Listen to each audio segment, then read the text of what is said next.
প্রিয় দর্শক, আসসালামু আলাইকুম। আজকে আপনাদের সাথে একটি অলৌকিক ঘটনা আলোচনা করব। এটা একদম আমার পাশের রুমের এক আপুর সাথে হয়েছে এবং আপু এই অলৌকিক ঘটনাটার একমাত্র উদাহরণ। তো আজকে যে ঘটনাটা আলোচনা করব এটা আসলে একটা শিহরণ জাগানোর মতো একটা ঘটনা, যে আল্লাহর আমলের শক্তি এত বেশি যে আমরা অলৌকিক জিনিসগুলো আমরা খুব সহজেই পেয়ে যাই, যেগুলো হচ্ছে যে দীর্ঘদিনের প্রতীক্ষার ফল আমরা মুহূর্তেই পেয়ে যাই।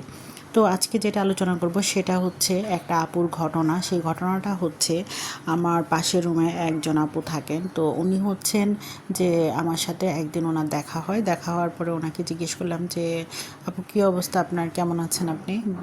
আপনার বাচ্চাটা খুব কান্নাকাটি করে। বলে যে হ্যাঁ আপু, কান্নাকাটি করে খুব, কিন্তু ওকে আমি কিছুই বলি না, কারণ হচ্ছে যে আমার 17 বছরের প্রতীক্ষার ফসল আমার এই সন্তান। আমি বললাম, এত দিন পরে আপনার বেবি হয়েছে, তো এর মাঝে ট্রিটমেন্ট করেননি আপনি কখনো? বলেছে আমি অনেক ট্রিটমেন্ট করেছি, আমি ইন্ডিয়া, থাইল্যান্ড অনেক জায়গায় দেখে এসেছি, তো কোথাও কোনো রকমের ফল পাচ্ছিলাম না। ওনার 2বার কনসিভ হয়েছিল, বাট ওগুলো নষ্ট হয়ে গিয়েছে, বেবিগুলো মিসক্যারেজ হয়ে গিয়েছে। তো তারপরে হচ্ছে যে উনি আর ট্রিটমেন্ট করাননি। উনি হচ্ছে দীর্ঘ 6 থেকে 7 বছর একটানা ট্রিটমেন্টবিহীন ছিলেন, কোনো ট্রিটমেন্টই করাননি।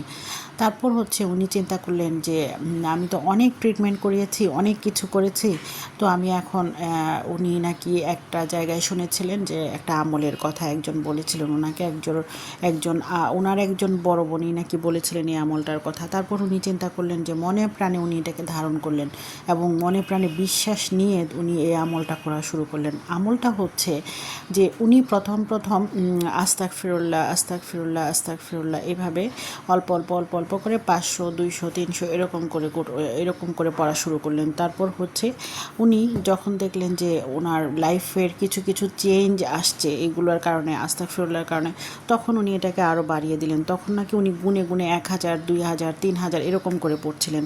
তো অ্যাট এ টাইমে এসে উনি মনে করলেন যে আসলে আমি 1000 বার 2000 বার 3000 বার এরকম না পড়ে আমি এটাকে আরও বাড়িয়ে দিই, তাহলে হয়তো আল্লাহ আমার দিকে আরেকটু মুখ তুলে তাকাবেন। তখন উনি আরেকটু বাড়ালেন, এরকম করে 5000 6000 করে উনি দিনে পড়তে থাকলেন এবং 5 ওয়াক্ত নামাজ পড়লেন, তাহাজ্জুদের নামাজ পড়া শুরু করলেন।